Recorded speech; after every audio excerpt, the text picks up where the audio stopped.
নমস্কার, আশা করছি সকলে ভালো আছেন। আজকে সকাল থেকে বড্ড কুয়াশা। ভোর 4টে যখন একবার ঘুম ভাঙে জানালা খুলে দেখি এত কুয়াশা মনে হচ্ছে পাহাড়ের মাঝে এসে পড়েছি। এখন সকাল 7টা বেজে গেছে কিন্তু মনেই হচ্ছে না। তার উপরে আবার আকাশটাও মেঘলা। তবে শীতকালে কুয়াশা না হলে কি আর শীতকাল মনে হয়? কিন্তু মেঘলা হলে একদমই ভালো লাগে না। চলুন এবার নিচে যাই। রোজগারের যে কাজগুলো থাকে সকালের সেগুলো আগে করে নিই। তারপর আমার বর দোকানে চলে গেলে আমি এসে আমার ঘরের কাজগুলো করি। আমার বিছানা গোছানো, আমার ঘর পরিষ্কার করা, ঝাড়ু দেওয়া, ঘর মোছা ইত্যাদি। সকালবেলা গোটা বাড়ি গুছিয়ে নিলে কিংবা আপনি যদি নিজের ঘরটাও যদি একটু গুছিয়ে নিতে পারেন তাহলে দেখবেন আপনার মেজাজটাও ফুরফুরে হয়ে যায়। আমার অগোছালো ঘর দেখতে একদম ভালো লাগে না। এই ঝাঁটটা দিয়ে দেব, দিয়ে ঘর মুছে নেব, তারপর ওকে ডাকবো।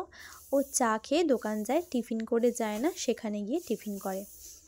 তা ওর সাথে আমিও চাটা খেয়ে নিই, নাহলে আমার আবার দেরি হয়ে যায়, কারণ অনেক কাজ থাকে তো, কাজ করতে করতে অনেক দেরি হয়ে যায় চা খেতে। তাই ও বলে ওর সাথেই খেয়ে নিই। নিচের কাজ কমপ্লিট করে হাত মুখ ধুয়ে চা বানিয়ে নিয়েছি, আর ওকেও ডেকে নিয়েছি, ও নিচে চলেও এসেছে।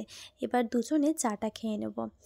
একটু সকালবেলা দুজনে কথা বলতে বলতে চা খেলে ওর মনটাও ভালো থাকে, আমার মনটাও ভালো থাকে। ও দোকানে বেরিয়ে যাওয়ার পর আমি চলে এলাম আমার রুমে। আমার রুমে অর্ধেক ওয়ালপেপার লাগানো দেখতে পাচ্ছেন। হ্যাঁ, আসলে ওয়ালপেপার পড়ে আছে, সময়ের অভাবে লাগানো হচ্ছে না। একটা দিক, দুটো দেওয়াল কমপ্লিট হয়েছে আর দুটো দেওয়াল বাকি।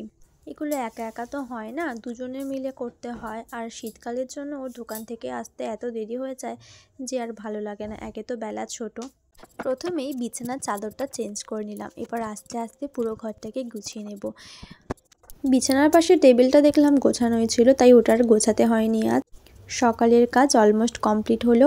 ভিডিওটা ভালো লাগলে একটা লাইক করবেন, সাবস্ক্রাইব করে পাশে থাকবেন এবং কমেন্ট করবেন। আজকের ভিডিওটা এই পর্যন্তই।